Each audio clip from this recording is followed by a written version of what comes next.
Hello, lovely human. Thanks for tuning in. Today is the first of my SMS videos. SMS, of course, is 7-minute soundbite. And today I want to talk about reading the room. You've heard the expression, read the room. And we often sort of, see that as a way to get a sense of what the atmosphere or the vibe in that room is. And today I want to give an example of how the room's energy or vibe is influenced by the people in it and the emotions that those people are feeling.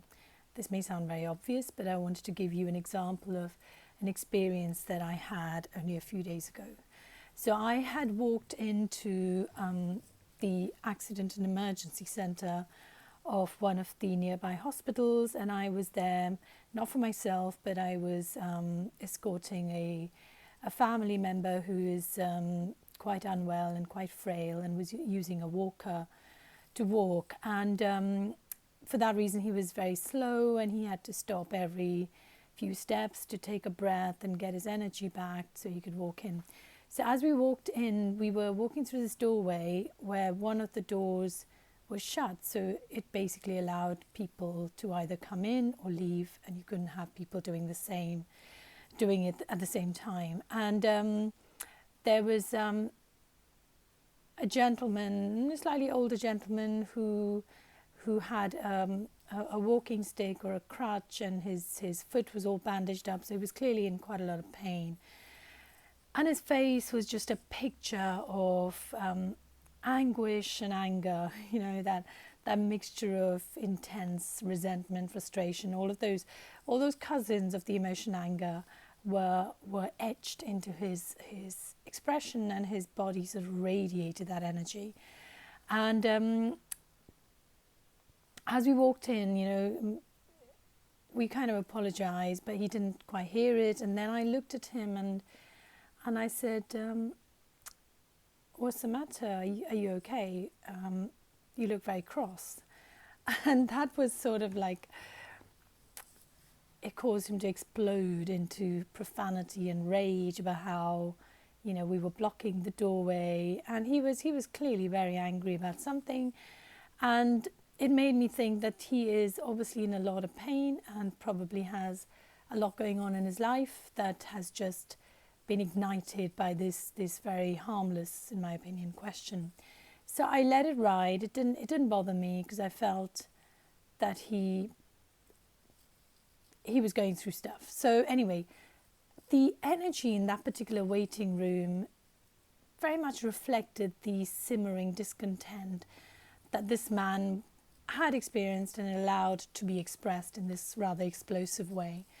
And then shortly after, we moved into another section of the hospital where, people with more critical sort of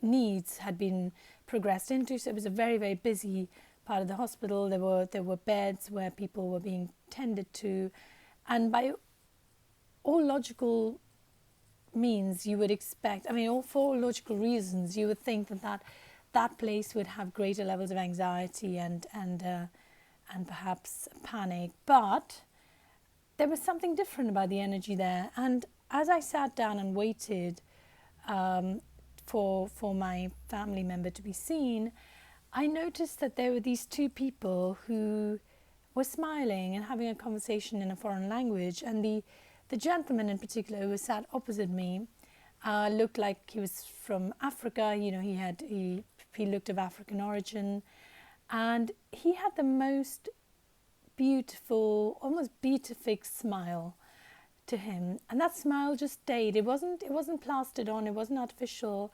It was literally like there was a light inside him that was beaming from every cell of his body. I don't know what he was there for, but he did not speak a word of English. And so when the nurse came to talk to him, there was this other lady who was sitting opposite him, not related to him, but happily she spoke his language, and she helped to translate what was being said. Now, I didn't hear what they were saying, but what I captured was that there was nothing terribly, urgent or seriously wrong with him. But there was something else he wanted to do. So he waited. but his demeanor the whole time was so calm and so lovely that actually it sort of radiated out into the whole area, where all of us who sat there felt calm and felt somehow more at peace. And I just want to just reflect on that actually we have the power to change the energy, the vibration in any room we go into. So it's not just about us reading the room to see who's there, what's there, but we also have the power to contribute to the energy to that room.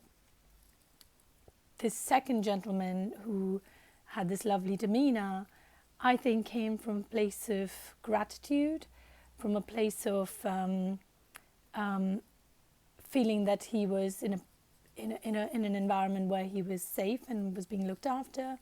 The other gentleman was about to leave the hospital and probably felt that he was alone and isolated, and hence had lots of reasons to be anxious.